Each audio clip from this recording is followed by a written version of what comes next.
Student, आज हम इसमें समझेंगे कोडोमिनेंस के बारे में। In codominance the F1 progeny resembles both the parents. Codominance में क्या होता है, जो F1 प्रोजेनी आती है या F1 जनरेशन जो आती है वो दोनों ही पेरेंट्स से कोरिलेट करती है या रिजेंबल करती है। इसी को क्या कहा जाता है, कोडोमिनेंस कहा जाता है। अब अगर हम यहीं पर मोनोहाइब्रिड क्रॉस की बात करें तो मोनोहाइब्रिड क्रॉस में हम क्या देख रहे थे, मोनोहाइब्रिड क्रॉस में कि वहाँ जो F1 प्रोजेनी आ रही थी, जो F1 जनरेशन आ रही थी, उसमें जितने ही प्लांट्स थे वो दोनों में से किसी ना किसी एक पेरेंट के कैरेक्टर को अपने साथ लेकर आ रहे थे। हमने पढ़ा था ना, कैपिटल टी, स्मॉल टी। और जो F1 प्रोजेनी आती है उसका रेशियो क्या आता है, सभी प्लांट्स का कैपिटल टी स्मॉल टी, जिसमें जो कैपिटल टी थी वो स्मॉल टी के ऊपर डोमिनेंट थी, जिसकी वजह से प्लांट्स क्या हो रहे थे, टॉल हो रहे थे। तो एटलीस्ट वो एक पेरेंट के कैरेक्टर को तो वो शो कर रहे थे, है ना। अगर हम यहीं पर बात करें, कल जो हमने रूल पढ़ा है जिसके बारे में पढ़ा था हमने इनकम्प्लीट डोमिनेंस के बारे में, और इनकम्प्लीट डोमिनेंस में हम ये पढ़ रहे थे कि हमने दो फ्लावर्स लिए थे, एक रेड लिया था और दूसरा हम कौन सा ले रहे थे, वाइट ले रहे थे, है ना, वाइट ले रहे थे। और इसमें हमने ये देखा था कि जो फ्लावर हमारे पास जो F1 जनरेशन में आ रहे थे वो कैसे आ रहे थे, पिंक आ रहे थे। तो मतलब हमने क्या देखा था कि वहाँ पर जो F1 प्रोजेनी आ रही है वो दोनों में से किसी भी पेरेंट से कोरिलेट नहीं कर रही है ना। वहाँ पर कोई नई चीज़ वहाँ पर इजाद हो रही है, कोई या फिर कोई इन बिटवीन कैरेक्टर वहाँ पर आ रहे हैं, ना तो रेड है ना वाइट है। कैरेक्टर कौन से आ रहे हैं, वाइट पिंक कलर के फ्लावर के कैरेक्टर वहाँ पर आ रहे हैं। तो ये हमने पढ़ा था किसके बारे में, इनकम्प्लीट डोमिनेंस के बारे में। आज हम क्या पढ़ रहे हैं, कोडोमिनेंस के बारे में। तो कोडोमिनेंस में हम क्या देख रहे हैं कि जो F1 प्रोजेनी आ रही है वो दोनों ही पेरेंट्स से क्या कर रही है, को रिलेट कर रही है, यानी कि दोनों ही पेरेंट्स के कैरेक्टर को लेकर आ रही है। तो इसी को हम क्या कहेंगे, कोडोमिनेंस हम इसको कहेंगे।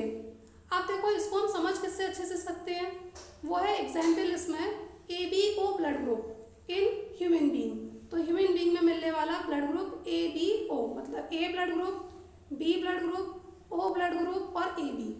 ये जो ब्लड ग्रुप है इसके थ्रू हम इसको बहुत अच्छे से समझ सकते हैं। ABO blood group are controlled by gene I. तो जो ABO ब्लड ग्रुप है वो किससे कंट्रोल होता है, जीन आई से कंट्रोल होता है। आप लोगों को पता है कि हमारे पास सबके पास क्या होते हैं, क्रोमोसोम्स होते हैं, और क्रोमोसोम्स पर हॉरिजॉन्टली क्या लोकेटेड होते हैं, जीन्स लोकेटेड होते हैं। और जीन्स ही क्या करते हैं, हमारी बॉडी में जितने भी कैरेक्टर्स दिखाई दे रहे हैं उस हर एक कैरेक्टर को कंट्रोल करने का काम करते हैं। तो वैसे ही ब्लड को कंट्रोल करने के लिए भी हमारे पास क्या होती है, एक जीन होता है, जीन आई, और वो क्या करता है, हमारे ब्लड ग्रुप को कंट्रोल करता है। अब ये जो जीन आई है ये अपने साथ क्या रखता है, 3 और एलील्स को रखता है, उनको कहते हैं IA, IB एंड I। तो ये 3 जीन्स इसके अंदर, ये 3 जीन्स के एलील्स यहाँ पर और रहते हैं। मतलब जीन आई जो है ये अपने साथ 3 एलील्स को रखता है, IA, IB और I, इन 3 जीन्स को रखता है।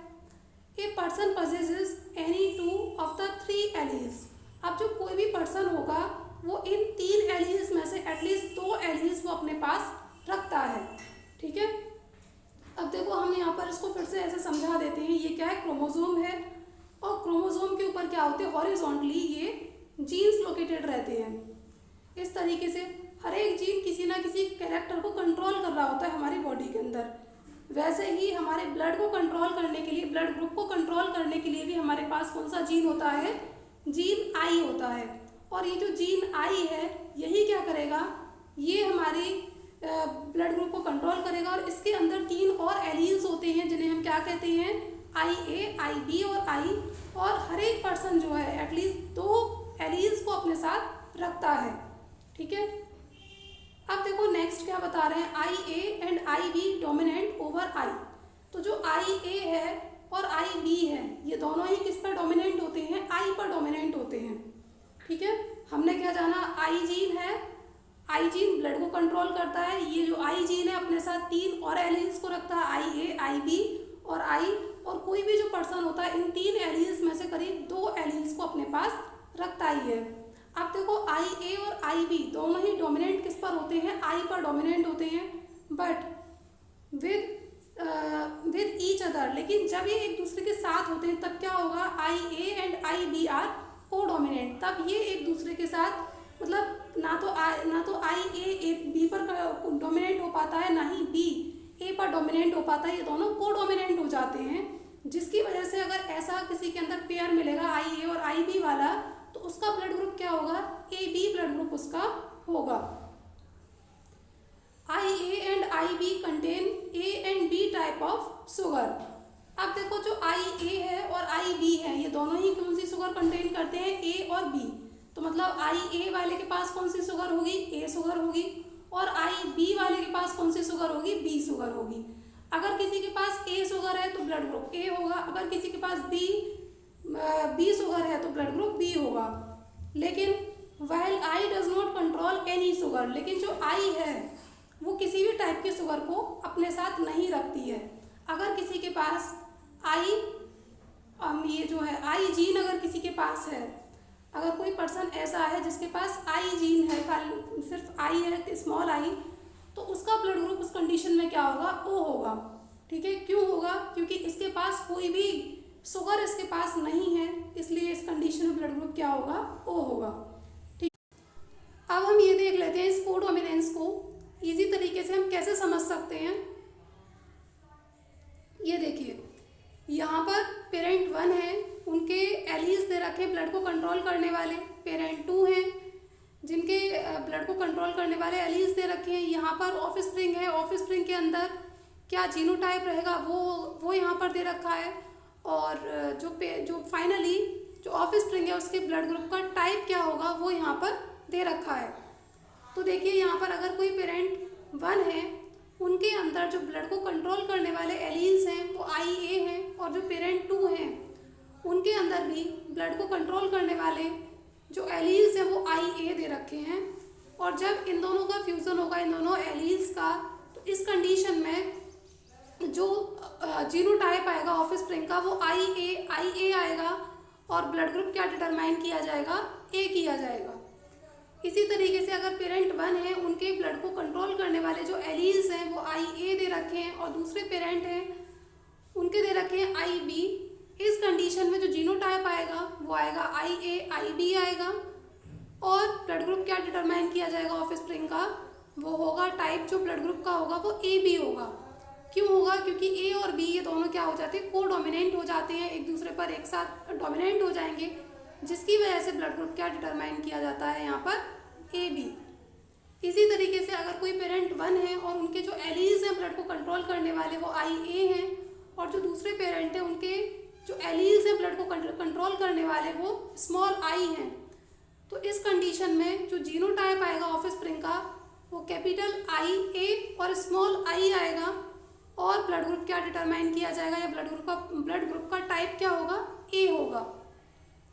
ऐसा क्यों होगा, क्योंकि अभी हमने पढ़ा था आई ए और आई बी ये दोनों ही आई पर जो स्मॉल आई है उसके ऊपर क्या हो जाते हैं, डोमिनेंट हो जाते हैं। तो इसी वजह से, क्योंकि ये जो यहाँ पर ए वाला है, आई ए वाला जो है वो स्मॉल आई के ऊपर डोमिनेंट हो गया, और इसी वजह से जो ब्लड ग्रुप है वो क्या होगा, ए होगा।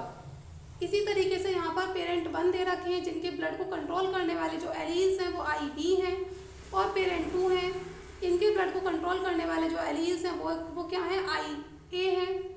अब इस कंडीशन में जो ऑफस्प्रिंग है उसके जो जीनोटाइप आएंगे वो क्या आएंगे, आई ए आई बी आएंगे, और ब्लड ग्रुप क्या होगा, ए बी होगा।